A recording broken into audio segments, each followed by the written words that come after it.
place for you. With just a few clicks, you can... Elon is doing a great job. He's finding tremendous fraud and corruption and waste. You see it with the USAID, but you're going to see it even more so with other agencies and other parts of government. He's got a staff that's fantastic. He's wanted to be able to do this for a long time, and everybody else knew it was existent, but I think never so much when you look at USAID. That's a fraud. The whole thing is a fraud. Very little being put to good use. Every single line that I look at in terms of events and transactions is either corrupt or ridiculous. And we're going to be doing that throughout government, and I think we're going to be very close to balancing budgets for the first time in many years. I think we're going to be very close to, in addition to monies coming in from tariffs, et cetera, but he's doing a very good job. Such weaponization and religious persecution. Today I'm signing an executive order to make our Attorney General, who's a great person, she's going to be a great Attorney General, Pam Bondi, the head of a task force, brand new, to eradicate anti-Christian bias. About time, right? Anti-Christian bias. Yeah, you never heard of that one before, right? But it's about time, isn't it, though, really? So many times you hear, but you don't hear the anti-Christian bias.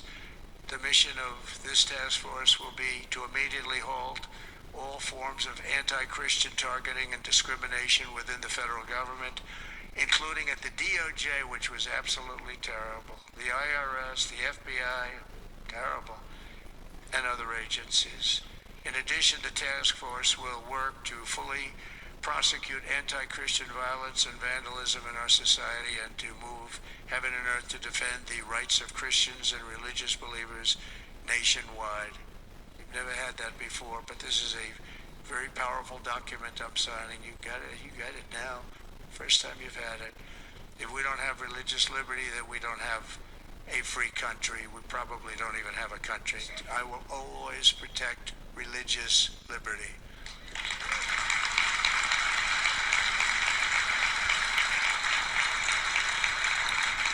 And that is why today I'm on and really honoring a lot of people, but I'm announcing that I will be creating a brand new presidential commission on religious liberty. It's going to be a very big deal, which will work tirelessly to uphold this most fundamental right. This week I'm also creating the White House Faith Office, led by Pastor Paula White, who is so amazing. Down over Trump's decision to slap tariffs on Canada and Mexico.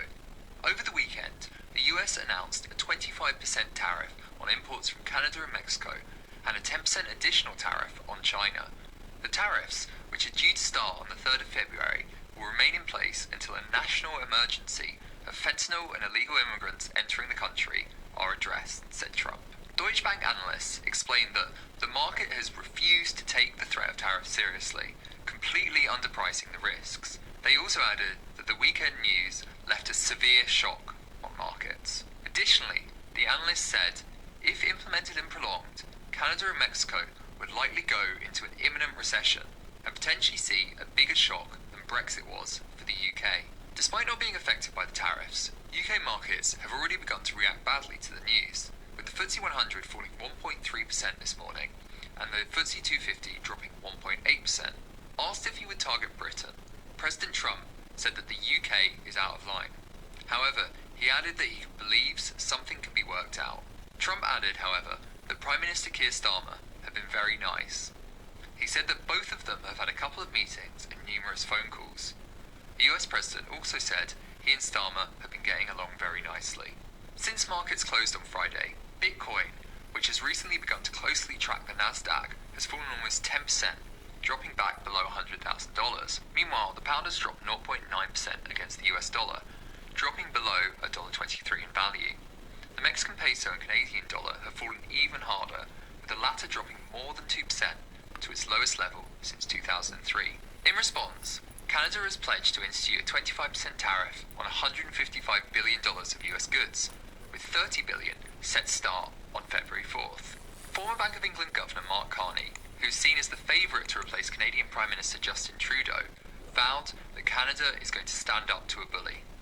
President Trump probably thinks Canada will cave in, he added. Carney also said that Canada will not back down, adding that the nation is united and will retaliate. The three countries of China, Mexico and Canada make up around 40% of imported US goods, at around $1.4 trillion, which means the tariffs will boost the average duty rate on US imports from 2.3% to 10%.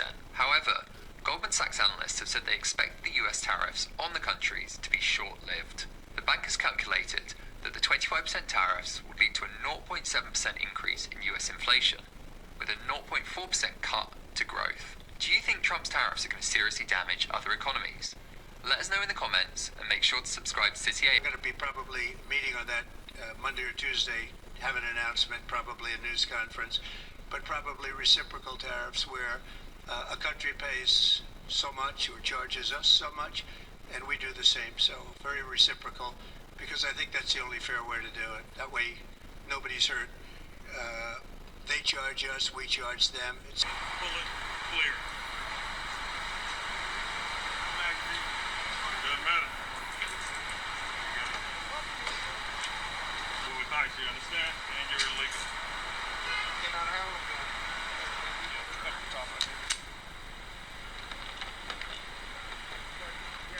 We had a lot of officers out in the field today. They quickly surrounded the vehicle, jumped out, and were able to grab the subject pretty quickly. And that's when they found the firearm. So everything went smooth, but it could have gone really bad. Again, because you didn't give me a very definitive answer last time. Are you taking any medication? Check it out. Are you taking any medication? We'll make sure the vehicle's secure, and we'll give him a chance to call his wife to come pick up the vehicle. He'll be transported back to our Atlanta office, where he'll be fingerprinted, photographed, and processed. At the end of the day, he'll be transferred to one of our detention centers. Do you want to leave the keys in the van? And somebody come get the van? Okay, understood. We're going to let you make that phone call. Native and citizen to make me.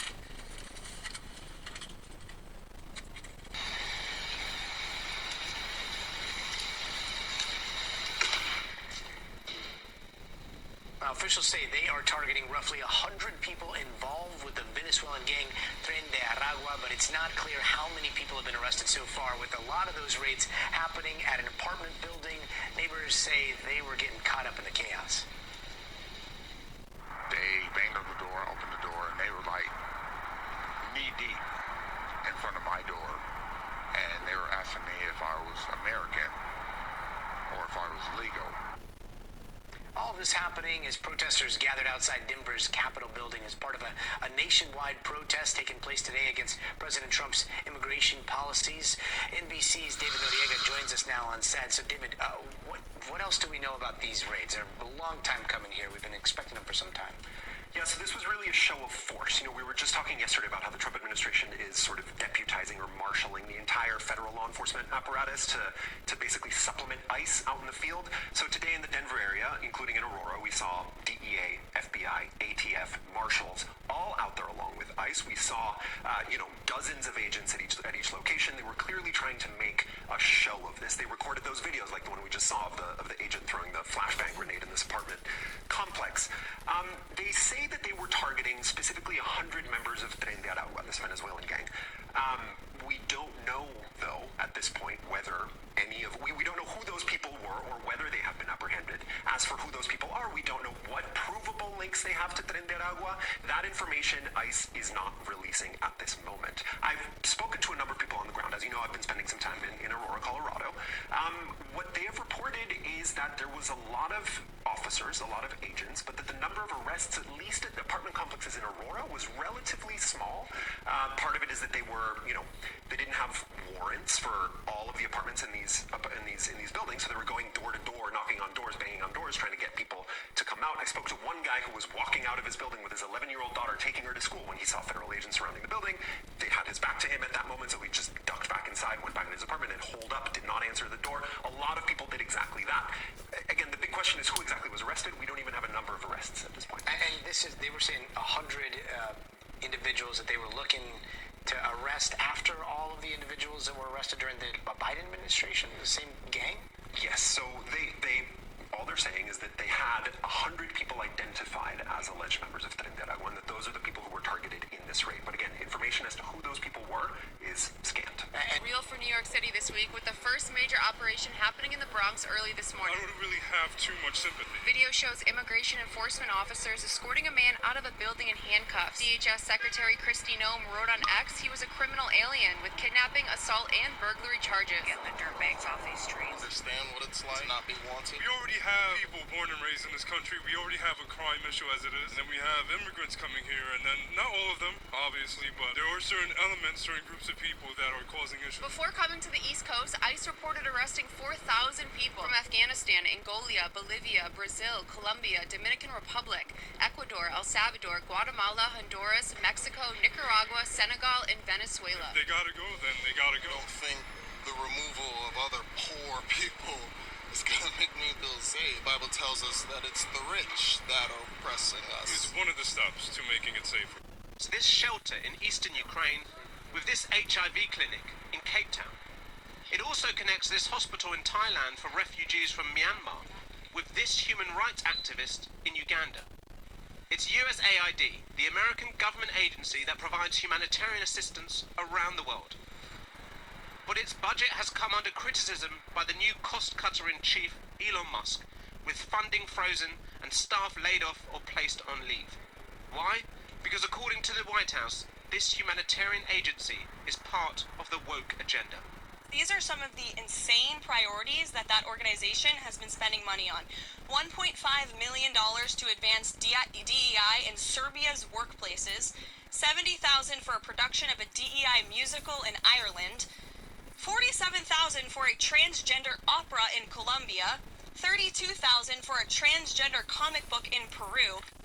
But if this is about cost-cutting in government, those programs just mentioned account for less than $2 million. That's 0.005% of the USAID budget. And the USAID budget of $43 billion is itself just 0.7% of overall federal spending, which stands at $6.3 trillion. Reports suggest the USAID workforce will be cut from more than 10,000 staff to just 611 essential workers at midnight tonight. And key projects will be affected. What will happen to maternity and sexual health plans in Afghanistan, Pakistan and Bangladesh? Or the President's Emergency Plan for Aid Relief, PEPFAR, which ensures 20 million people receive HIV treatment, worth $400 million in South Africa alone. Thank you very much. The United Nations today warned that millions could die. So, as UNAIDS, we estimate that if PEPFAR wasn't reauthorized between 2025 and 2029, and other resources were not found for the HIV response, there would be a 400% increase in AIDS death. That's 6.3 million people. Protests have taken place across Washington this week as a weakened opposition finds its voice. Critics are concerned about Elon Musk's Department of Government Efficiency gaining access to sensitive data in its drive to cut costs. Democrats are worried about overreach. President Trump has no such concerns. Elon is doing a great job. In the United States, where Donald Trump has denounced the International Criminal Court, accusing it of illegitimate and baseless actions against the US and Israel. In an executive order sanctioning the court, he said it had abused its power by issuing arrest warrants for the Israeli Prime Minister Benjamin Netanyahu and his former defense minister Yoav Gallant.